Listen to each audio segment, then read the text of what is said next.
Sveiki visi.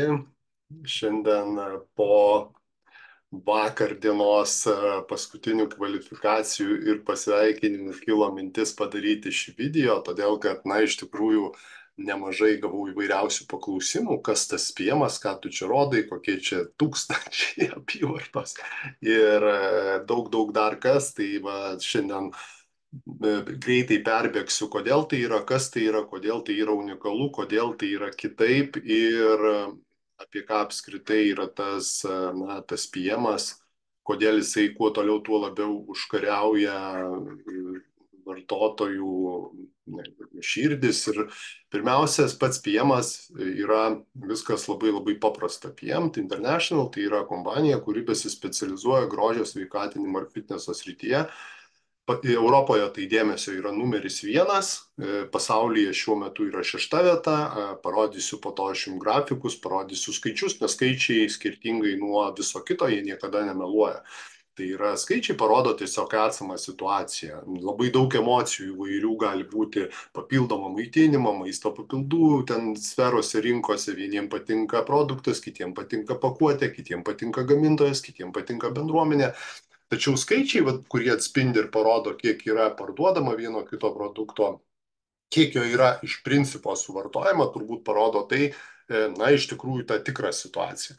Ir Fitline išskirtinumas yra tai, kad aš visą Fitline, aš mato dabar laikau savo rankose, tai yra tokia turbūt bus maisto papildų ir yra ateitis šiandien, tai yra ne tokia turbūt ką daugelis turi ir ką ir dabar vartoja. Tokia buteliukų dėžučių, aš tokią turiu ne vieną pas save dar iš senų laikų, o tokia. Tai yra šito parduodama kai kuriais atvejais dvigubai ar net trigubai daugiau negu štai šito.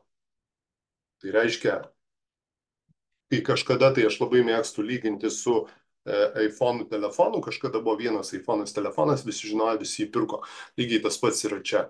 2, visi žino, visi perka ir tame paprastume yra unikalumas. Ir tai nėra vakar pagaminta, nėra prieš 50 metų, tai yra pagaminama ir sukurta, ir gaminama Vokietijoje.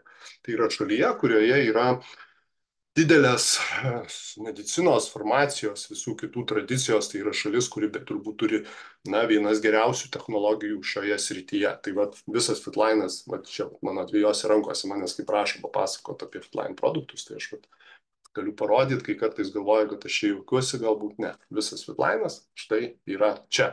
Ir todėl tai yra unikalu. Ir todėl tai yra kai Fitline yra 23 metų pardavimus 6 vietoje. Tai yra 3,3 milijardo, bet šito viso reikalo yra pasaulyje parduodama. Daug kas gali pasakyti, tai mes matom viršui Herbalife, matom Ambi, matom čia Natura & Co ir taip toliau. Tai galime atsiversti, pavyzdžiui, tarkim, kažką, tai čia yra oficialūs duomenys, aš nieko nerodau, ir tai, pavyzdžiui, visur yra tendencija, kuri parodo galbūt tai, kas šiuo metu vyksta rinkose. Matot, pavyzdžiui, Ambi. Nuo 8,977, nežinau, kaip bus kitose metuose. Jeigu mes atsiversim PM International, finansinius rodiklius, nebuvo nei vienų metų, kurie būtų mažesni negu praėję metai. Ką tai parodo? Tai parodo, kad su šitais dviem, aišku, yra ir daugiau produktų. Lietuvoje oficialiai notifikuotų papildų registrai yra 29 produktai bus.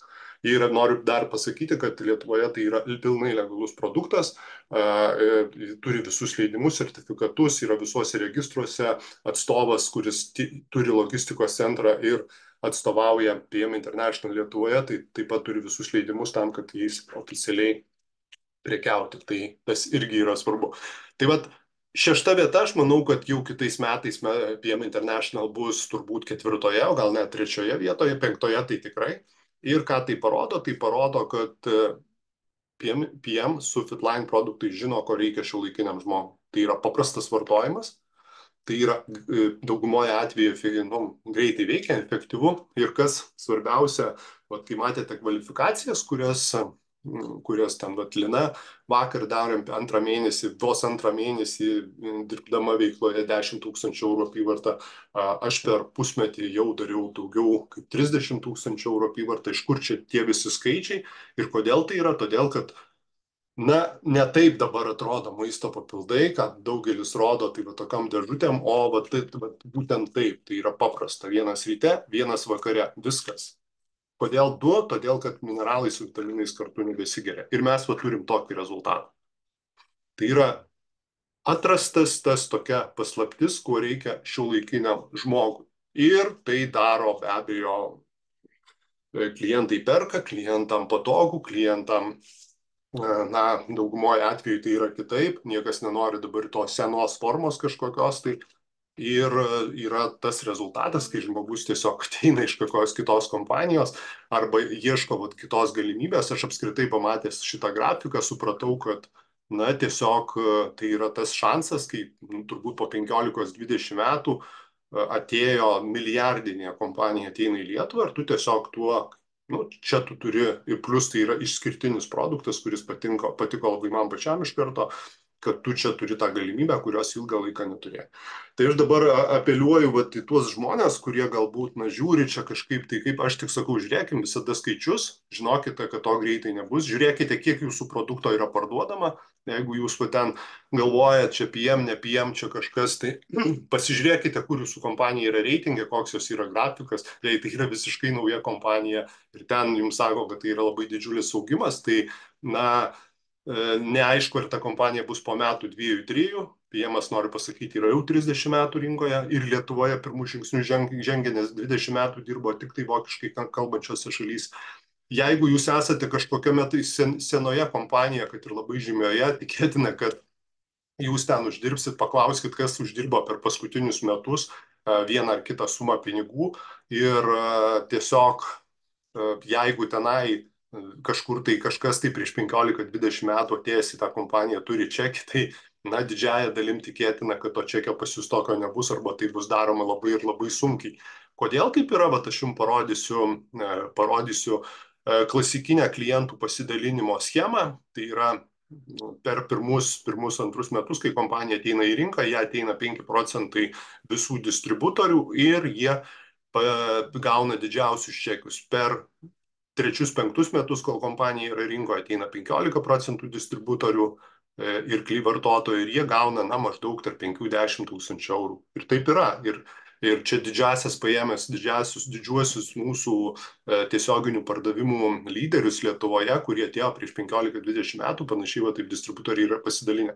Ir dėl to jokios nuostabos, jeigu jūs ateinate po 7 metų ir daugiau, tai yra nu, tokia va, statistika, kurią čia ne aš sugalvojau, tai yra jie sudaro apie 80% visų vartotojų daugumoje atveju arba partnerių ir čekis gali būti mėnesinis nuo 0 iki 1000 eurų.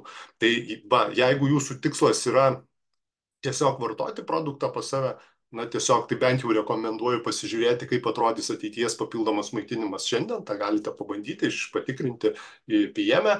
Jeigu jūs vis dėlto norite turėti pajamų šaltinį, verslas ir jūs ateinate į projektą, kuris yra labai senas, tai papuolate vat, į tuos 80%, na ir kai jau yra rinka pilnai padalinta ir jokios nuostabos, kad jūs nebeuždirbate. Arba kitas yra, pavyzdžiui, yra produktai, kai žmonės dirba projektuose, kurių tiesiog produktai na, negali sugeneruoti jokių apyvartų, nes jie yra labai pigus arba juos perka labai retai. Tai čia galima įvairių paminėti, kai ten įsigyja na, tai yra kelių eurų kaina ir juos perka kas keli mėnesiai, ir sako, kodėl neuždirbu, nėra pinigų, tai tiesiog tenai jų nebėra. Tai vat pasitikrinkite visada, pasižiūrėkite, ar jūs nesate viena iš tų projektų, kuris atėjo arba senai, arba jo produktai tiesiog nėra patrauklus rinkai ir perkami labai retai. Tai yra pats geriausias būdas pasižiūrėti, tai yra kiek jų yra parduodama ir kur jūsų kompanija, bet yra tiesioginių pardavimų reitingas, listas, kur jisai yra. Jeigu tos jūsų kompanija iš viso nėra, na tada yra labai daug klausimų, kodėl jos ten nėra. kaip jinai atrodo, kokie paskutinių metų pardavimai buvo, ar apskritai gal ten naujas visiškai projektas, jis gali būti turėti, kad ir labai didžiulį augimą, tačiau tai yra visiškai naujas projektas ir neaišku, ar jisai bus po kurio laiko. Ir jeigu jūs iš tikrųjų ieškote na, projekto ilgalaikiam darbui, ilgalaikiai perspektyvoje ir ilgai laukite būti tam avangarde, pačioje pradžioje to projekto, tai labai rekomenduoju atkreipti dėmesį į PM, nes tokios galimybės tikėtina, kad greitai nebus. Tai iš ten ir yra tos visos apyvartos 10 000-inės ir pas mane tokių komandų yra žmonių kiekvieną mėnesį atsiranda. Tai yra, nu, tarkim, aš pats, mano pačio po pusmečio apyvarta buvo tokia, kad tai yra per 30 000 eurų mėnesinė apyvarta ir tai yra tokia, kur yra kituose projektuose, nu, top lyderiai ten pardavinėja po kažkiek. Aš tai turiu po pusmečio. Tarkim, mano žmogus, iš kurio aš išgirdau apie PM, per 1,5 metų daro per 200 000 eurų mėnesio apyvartą. Va tokius ir tai viso daugumoje, tai yra va, viso labo tik su šitais dviem produktais. Įsivaizduokit, koks tai yra, na, tai yra kitaip. Jisai su juo dirbti yra paprasta, jisai patogu, jisai paprastas vartojime yra ir va tuo PM skiriasi. Ir tikrai, jeigu jums tiesioginiai pardavimai yra verslas, aš labai rekomenduoju pasižiūrėti į skaičius. Jeigu jūs neturite to rezultato, kurį jūs norite turėti, pirmiausia, aišku, sugalvokite, kiek jūs norite turėti, kokią sumą uždirbti norite iš savo tiesioginių pardavimų verslo. Ir jeigu ten, tada paklauskite, ar aplinkui kas nors tokią sumą pradėjo uždirbinėti per artimiausią pusmetį, kad ir jeigu tokių žmonių ten yra, tai ten tiesiog nėra tų pinigų, nėra tų pardavimų, nėra tų apyvartų. Ir, na, jūs tiesiog tada turite hobį, o ne pajamų šaltinį. Tai yra, jūs uždirbate ne todėl, kad jūs kažką netaip darote, o todėl, kad jūs tiesiog bandote, kaip aš mėgstu sakyti, pagauti ryklį sodo prūdę. Jo ten tiesiog nebėra. Tai tiek norėjau pasakyti šiandien. Jeigu ieškote naujo projekto perspektyvaus, kurio nebuvo senai ir kurio nebus greitai Lietuvoje, tai parašykite man žinutę, papasakosiu iš jums daugiau, parodysiu savo kabinetą, parodysiu apyvartas, parodysiu, ką aš pats čia pasiekiau per pakankamai trumpą laiką, ką komanda daro, matote turbūt kiekvieną mėnesį vis naujos kvalifikacijos, tai yra 2,5, 5, 10 tūkstančių ir daugiau apyvartos nauji žmonės ateina, turi Lietuvoje. Na ir jeigu jums tai yra tiesioginių pardavimas verslas yra uždarbio šaltinis, tai tada jūs turėtumėte čia būti. Geros visiems dienos, kaip visada linkiu visiems gerai atrodyti ir gerai jaustis ir be abejo būti turtingiems. Iki.